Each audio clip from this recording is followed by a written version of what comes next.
Hola, ¿qué tal? Nos saluda nuevamente su amigo y atento servidor, el doctor Eduardo Preciado.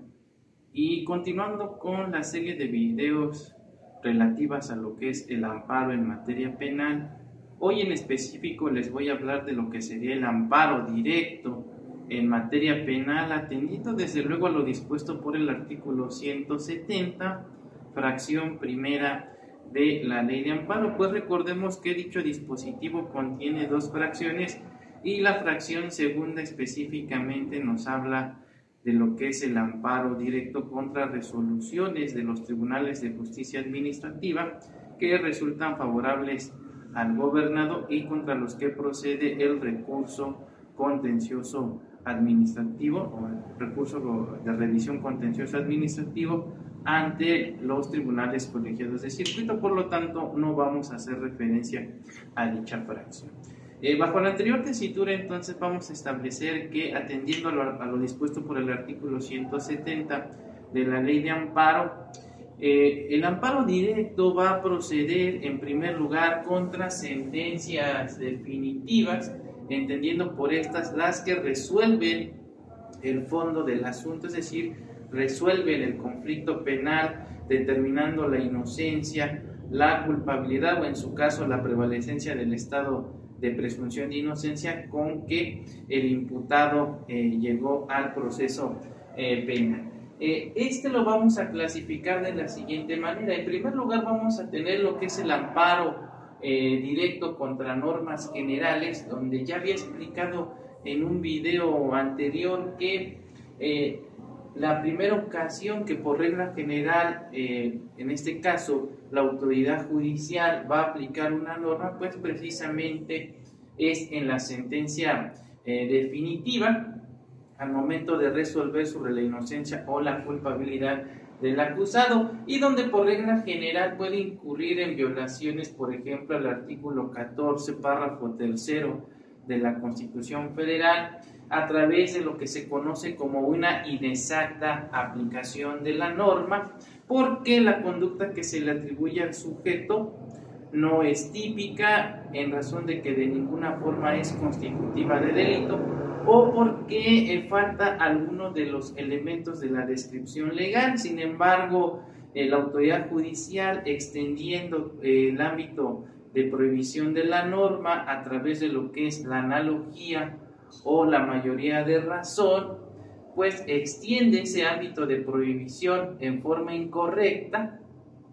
haciendo aparentar que conductas que por regla general no son constitutivas de delito, en el caso particular si lo son, ello desde luego es violatorio del principio de legalidad y exacta aplicación de la norma consagrado por el artículo 14, párrafo tercero constitucional.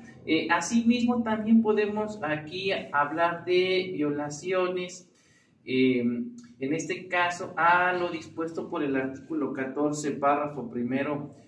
constitucional, es decir, una aplicación retroactiva en perjuicio del imputado, violentando lo que es el principio de ley más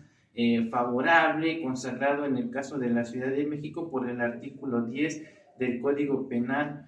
para la Ciudad de México. Pues recordemos que cuando una persona esté siendo sujeta a proceso y durante el mismo o incluso en la etapa de ejecución de la pena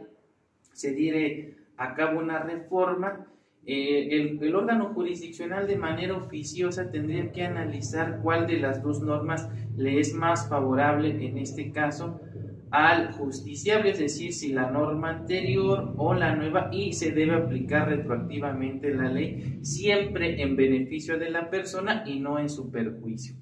Ahora bien, el artículo 170 de la ley de amparo también nos hace referencia a la inconstitucionalidad de normas generales que pudieran traducirse en simples violaciones procesales, es decir, actos que pueden subsanarse en la sentencia definitiva y en cuyo caso esas violaciones única y exclusivamente las vamos a poder combatir o hacer valer en la sentencia definitiva. Esto implica que tratándose de inconstitucionalidad de normas generales que se traduzcan en simples violaciones procesales, no estamos obligados a preparar el juicio de amparo y debemos esperar a la sentencia definitiva para hacer valer dichas violaciones. Y mucho cuidado con ello, porque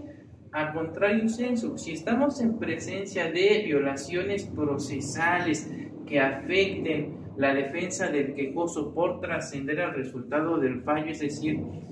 lo que se conoce en la doctrina y en la ley de amparo como actos de imposible reparación por violentar derechos humanos reconocidos en la Constitución Federal, así como en los tratados internacionales, aquí sí estamos obligados a preparar el juicio de amparo. Esto implica entonces que tenemos que agotar los recursos ordinarios que en su caso prevea la ley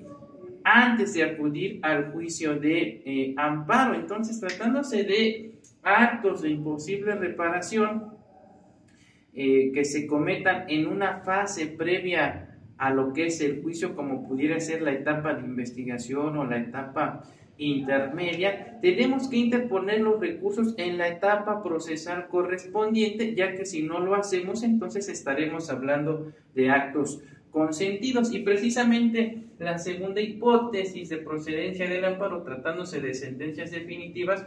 es lo concernente a las violaciones procesales que afecten las defensas del quejoso y que trascendieren al resultado del fallo, o lo que es lo mismo, actos de imposible reparación, y donde por regla general, como lo comentamos, estamos obligados a agotar el principio de definitividad.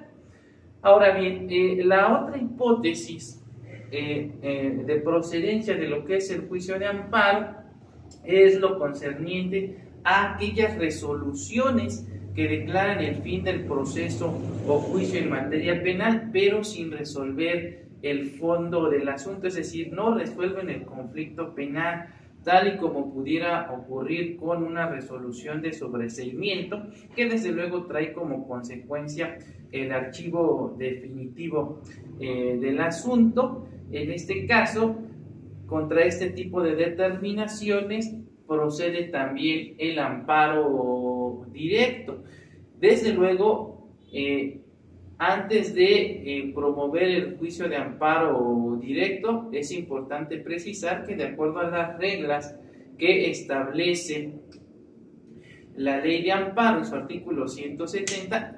necesariamente debemos agotar los recursos ordinarios que en su caso prevé la ley. Y hablando de la materia penal, por supuesto, atendiendo a las disposiciones que establece el Código Nacional de Procedimientos Penales, tendremos que agotar el recurso de apelación. Bien, por el momento sería todo por parte de su servidor. Espero